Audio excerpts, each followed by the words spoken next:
Ladies and gentlemen, please welcome to the stage Ryan Heath, senior editor at Politico, and our esteemed panel. Don't stop moving, go, go, go. Figure it out. You can do this. So my love, keep on running. We gotta get through today.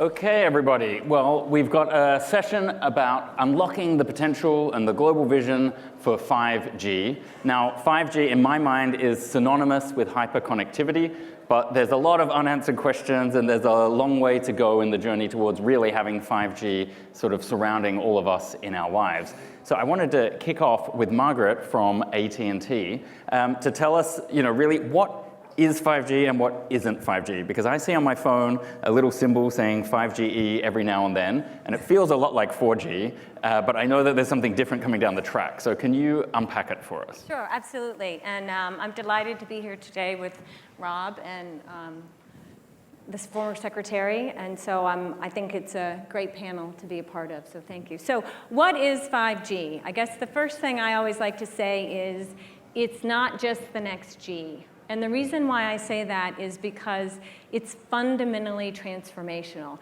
Just like the eukaryote cell wasn't just the next thing after the single cell. It is going to change and put us on our way. So there's a couple of characteristics about it that are really important. One is low latency. And so when people say it's near instantaneous, that means a data round trip can last less than 20 milliseconds. Mm-hmm. And that's not just because the system is faster, it's because it's closer. The intelligence moves from this quarantinable core to the far end of the network itself, which is really significant. So you can imagine things like distance control of an object because you can have near instantaneous input. The second is density. So when you have a Wi-Fi, you can have about 100 different devices attached. When you have 4G, you could have thousands in a square mile. When you have 5G, you can have millions of devices attached in a square mile. And so that's a massive amount of data.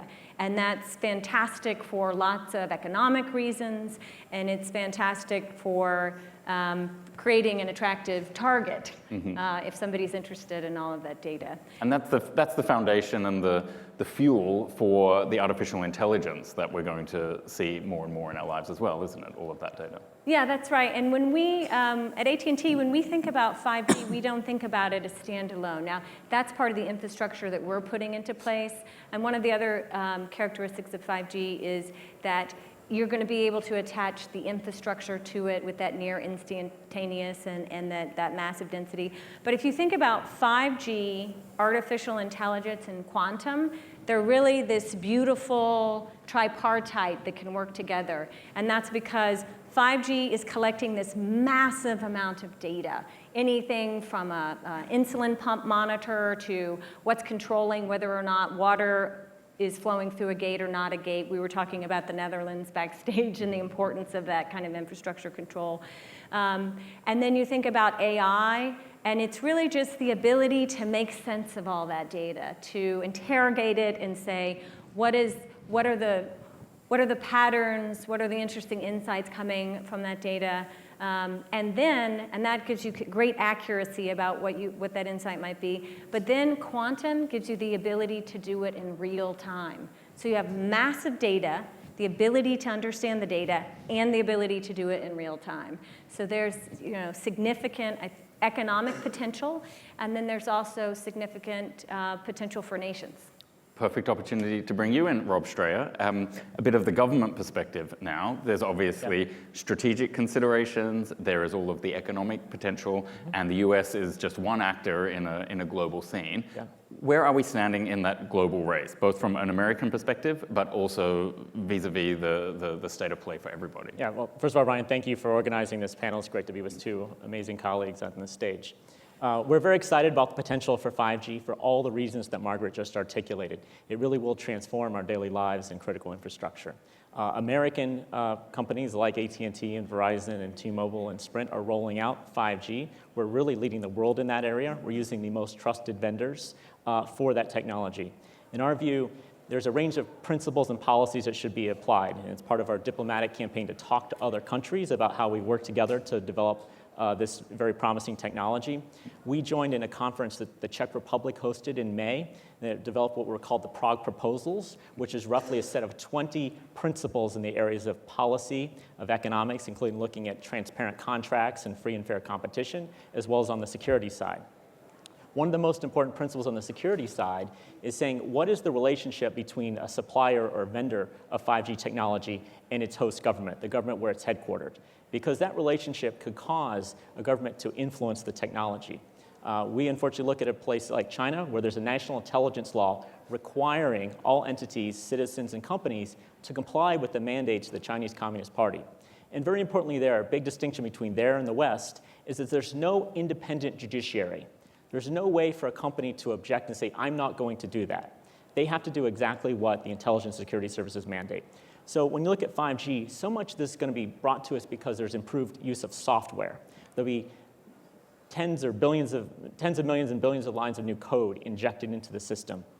When that happens, it's possible for a malicious actor to compromise even one line of that code to cause disruption or other opportunities to exfiltrate data for purposes that were never authorized. So we think it's very important that you look at the vendor and have a trust relationship with that vendor. Now, we say that everybody needs to raise their cybersecurity game to have better best practices implemented in 5G networks, but the element of trust, because you can have an instantaneous upgrade of software that you cannot review every line of code in, means that you have to have a trust relationship with your vendor. So our message to our partners and friends around the world is that we need to address security through good, solid principles and best practices, including looking at trust. Mm-hmm. Now, a follow-up question, but I'll also ask you to respond, Michael, as well. This is Michael Chertoff. So is there anything that the elephant in the room here, and I can name it, maybe you can't, but the elephant in the room is Huawei, for anyone who came in late to the session. Is there anything they can do to reassure you as a government and all of us as consumers that this can be handled correctly, or the way that we might expect in a Western system? And I'm particularly thinking about a suggestion from the Huawei chief executive that maybe they could make all of their code open source, basically, and they could just hand it over, and then they would continue to develop some proprietary stuff, but the whole world could see what they've developed. And basically, could you ever buy that scenario? So, I mean, Margaret and Rob have done a great job of explaining, I think, what's going on here. And I have to say, I'm skeptical that there's a way we could verify the code and the hardware in a way that would assure that there's not going to be a compromise, partly because you constantly have updates, you have repairs, you have other interaction. It's not one and done, like you sell something and then you're finished with it.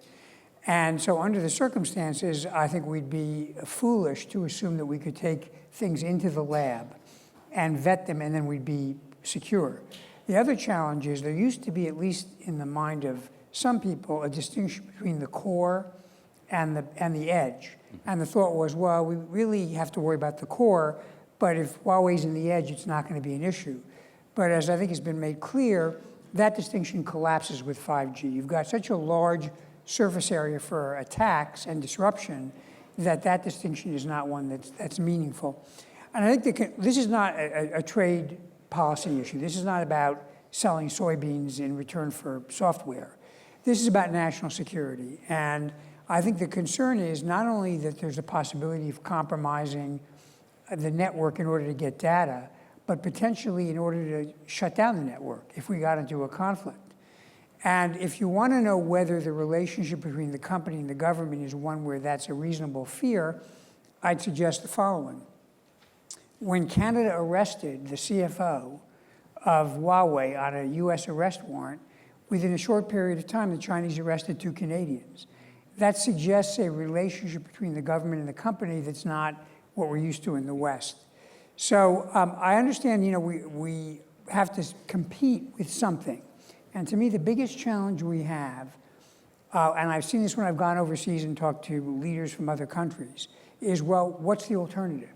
This is high quality, Huawei's product, and it's inexpensive, maybe because it's subsidized. You don't have anything like that. And we have lagged behind. I mean, you've got Ericsson, you've got Nokia, you've got Samsung, but I don't think in terms of price and maybe even scale, they're quite competitive yet. And that brings me to my final point, which is I think whether we're talking at the chip level or the hardware level or the software level, we need to have a policy to foster like-minded nations in developing the technologies that are going to be the commanding heights of the economy and of our national security in the next 2 decades. Then a double-pronged follow-up question for all of you there. I guess this is an unusual market where we don't have a strong US competitor. If you think about all the other sorts of technology markets that we know of in the world, it's very rare that you don't have a big US player in the market. So I guess, at the risk of sounding European, is it time to have some kind of government-funded fundamental research or develop some kind of national champion or something through an industrial policy so the US does have a player in this field? And then I guess starting with you, Margaret, you're out there in the front line in the private sector, and you've got to make choices for who are going to be your suppliers in building out these networks. How are you dealing with the options that you have there at the moment? Are you satisfied with the options, and do you want to see some other US entrant into that market? Great. Happy to address that, and then happy to have the answer improved by my colleagues. So, let's just start in the United States. So we're live with 5G in over 30 cities. And when it was 19, I had them memorized. I had this, mnemonic so I could remember Atlanta, Jacksonville, Indianapolis, Las Vegas. But now we're at the very great place at AT&T where the list is too long to remember. You actually have to have it written down. And we're going to be nationwide here in 2020. So in the United States, where the 2018 NDAA, the National Defense Authorization Act, is in effect, and we're only allowed to use certain vendors, we're actually trailblazing. AT&T is trailblazing, and some of our competitors are also making great progress in 5G. And so we think it's, imminently possible because it's happening. And so what we think about, though, then globally is we think that in any supply chain, right, you want to see a sustainable, competitive, and secure supply chain. And so we have, for several years now, participated in something called ORAN, which I always sort of lament is not a great nickname because you don't know what it is until I explain it. And so, but it's an open radio access network. And so what it did is it really embraced this fact that as the network was becoming more virtualized, so right now AT&T's network is about 55% virtualized, and it'll be 75% or so next year. As it's becoming more virtualized, the need for this fully kitted smart box kind of goes away. And so software really becomes the basis for the building out of the network and the hardware. That's where the US does have the advantage in the software. And not just the US, right? There are lots of great companies in other countries that are very good at software development. And so it creates the opportunity for you to also lower the barrier to entry, because you don't just have to have manufacturing scale capability to become a market participant. And so we've been joined by, I think, 18 other carriers and 48 other equipment suppliers to actually participate in this. So I think that our goal is to see a sustainable, competitive, and secure equipment environment, and we think that there's a very easy path to make sure that Ericsson 4G will talk to Nokia 5G, and Samsung 4G will talk to Ericsson 5G, and that's currently not the case. You have sort of lock-in, and you don't have interoperability. Is this where we need to come back to standards and how the standards are being set? I wonder. I leave that as an open question for you guys to jump in on. Well, we think that the 3GPP, which is a third generation partnership project, which is the standard making process for 5G, has been very successful in identifying what the specifications will need to be for 5G. We're very excited in the government about the potential for increased virtualization leading to better software, leading to the best of innovation by American companies and others to really understand this ecosystem is going to evolve over time. It's not static. But that all said, it's really important, I think, to still come back to the point that you touched on a little bit earlier when you mentioned AI, which is all the data that's generated on these networks and is being collected, processed, and retained over time means that you need the best values behind it. We, as Western democracies and others, need to come together and talk about how it's important that the companies involved in these processes that will have control over our data, so much more data than we can even imagine today, and will be divine such incredible insights about personal activities, about government interests, about many other things, need to be bound by legal systems that adhere to our values. It doesn't mean anything to just have an articulation of individual rights without a rule of law system where you can enforce those rights. So that's where there's a lot of work that's being done internationally among countries to talk about those values. In June, we came together through the OECD and developed recommendations on artificial intelligence, including saying that these algorithms need to be explainable and it needs to be transparent. So I don't want to take us off topic, but that's really part of the overall, I think, discussion of the ecosystem of the technologies that we want to see brought forth in the coming years. And I'm trying to argue that's on topic. Yeah. 5G, AI, and quantum. No, I think that's a very important point. I mean, I think the government is going to have to do more to foster the technology in this area. And at one level, a more technical level, making sure, for example, there's available spectrum so that there really is a market for this. Allowing the companies to some degree, perhaps with some element of government supervision, to collaborate together in order to set standards, and also, frankly, to make sure there's an adequate market. And I don't just mean American, but I mean like-minded nations. But I think to the point that Rob just made, we're coming to an inflection point in terms of the way we deal with data. Now, always been a believer in data ought to be treated as a global resource, and we ought not to have borders and boundaries. But I have to be honest and say that I'm thinking we may wind up ultimately with a bifurcated system because while there are some differences between the way we view data and privacy and the Europeans, they tend to be marginal. There was a story in the newspaper today about the Chinese development of the social credit score using data and artificial intelligence, which is actually being used not only to impose greater control over the population in China, but actually to then export that to American businesses. So if, for example, on your website, you describe Macau and Taiwan as separate from China, you're going to pay a price for that. So now you've got to ask, if the Chinese are able to collect and export a lot of data in the US on Americans, is that going to feed the artificial intelligence? And it's been interesting to me going around the world again and talking to people from allied countries, how general the concern is about whether we need to put some kind of a membrane between the data of our citizens, which can be freely moving in the so-called democratic world, but maybe needs to be barred a little bit from moving into an authoritarian regime. And I guess the point is the conversations have to happen now because the scale of the accumulation of data and then the pace with which it can just be sent out into the world, it's very hard to put back in the box once it's done, isn't it? That's right. On this spectrum point that you raise, what's the, what are the mechanisms where we're going to be able to bring your vision into effect? Is it that someone's hoarding the spectrum, be it an existing television broadcaster or the armed forces, and will telecoms companies need some kind of antitrust cover or exception to allow them to engage in that more efficient standard setting? I mean, I'd say both of those. I mean, I think there is a tendency to allocate a fair amount of spectrum to defense.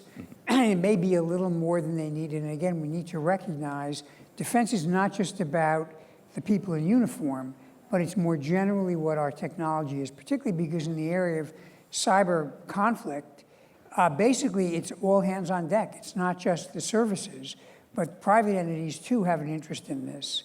And I think also some degree of collaboration. You know, the lawyers get very nervous about antitrust, understandably, but we have had times in the past the government has created kind of a safe harbor within which certain kinds of discussions could be had.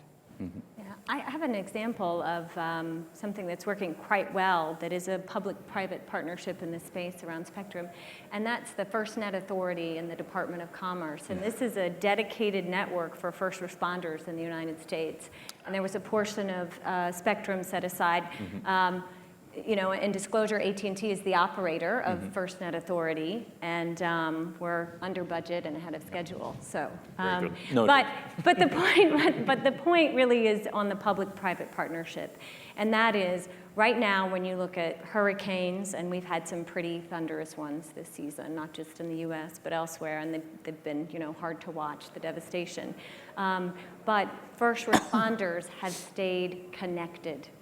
And so it's a really remarkable public-private partnership where first responders have what we call, relentless preemption. And so when an issue happens, they get absolute priority. We put special assets in the air, and we worked with FEMA to make sure that telecommunications could actually get into the space as part of immediate recovery. But that's a great example of a public-private partnership where the government has said, how do we partner on spectrum use to create more capability? And when you think about the work that first responders do, I think that is in defense of the nation because it's citizen protection, absolutely. Rob, did you want to jump in? Yeah, I was just going to add that as we set spectrum policy in the United States, we have to also make sure that's harmonized globally because our devices go with us globally. We also have satellites that go around the globe, obviously, as they orbit the Earth.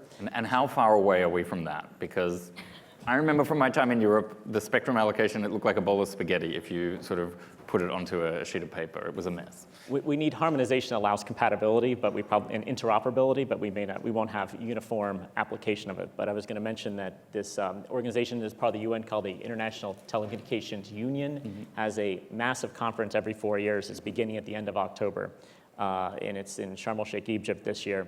And that's where we're going to seek to have additional spectrum set aside for 5G internationally, as well as ensure that we're protecting the availability of spectrum for legacy uses, including satellites and other emerging technology that we want to see around the corner. So that's a huge part of almost every government's energy right now is getting ready for this massive conference on spectrum policy. And is that, sorry to go a little bit off topic, but it's sort of a thought bubble emerging right as I sit here on the stage. I've also seen the conversation developing about are we headed for two internets? And at one of the last big ITU conferences, there was a very divisive vote about how we manage the internet.